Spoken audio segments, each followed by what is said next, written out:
हम आपको electric flux related गॉसिस theorem पढ़ाने जा रहे हैं।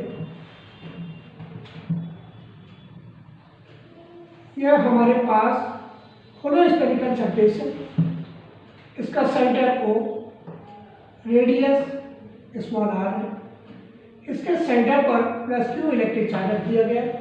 इसके सरफेस पर electric field uniform normally outwards होगा। सरफेस पर पॉइंट P है।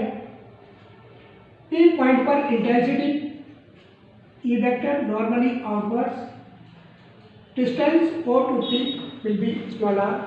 Then the intensity of the electric field at point P E equal to 1 upon 4 pi epsilon naught into Q upon R square. Equation first. Its direction will be O to P. O से P की ओर direction होगी। Now imagine a small surface surrounding point P. उसको name दे दिया हमने ds। इसका area ds vector. The direction of area ds vector will be normally outwards.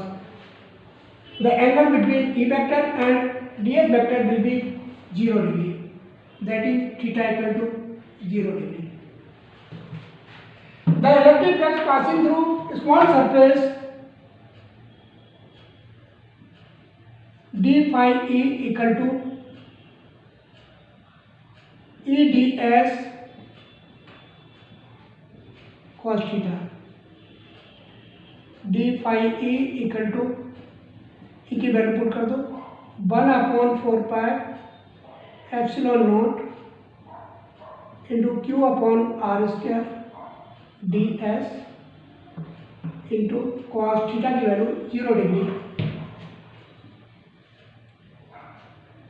d phi E equal to Q 1 का into कर दीजिए Q upon 4 pi epsilon not into R square into ds।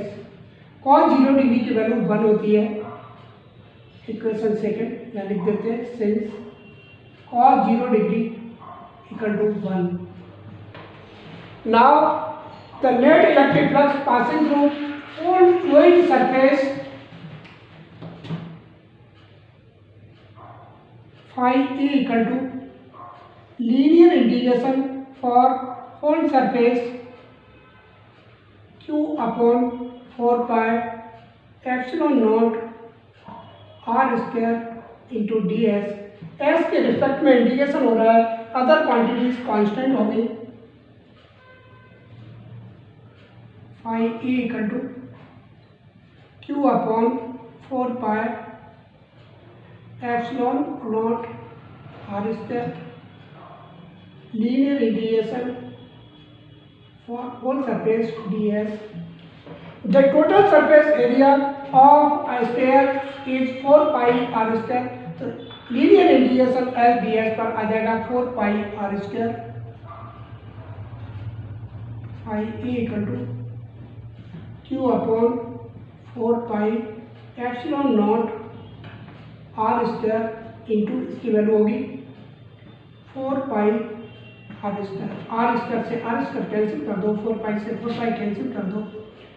phi E equal to Q upon epsilon naught, इसको लिखा हमने 1 upon epsilon not into Q, ऐसा लिख सकते हैं। The net electric flux passing through a whole fluid surface is 1 upon epsilon naught times of the total electric charge placed inside it in vacuum. It is Gauss's theorem.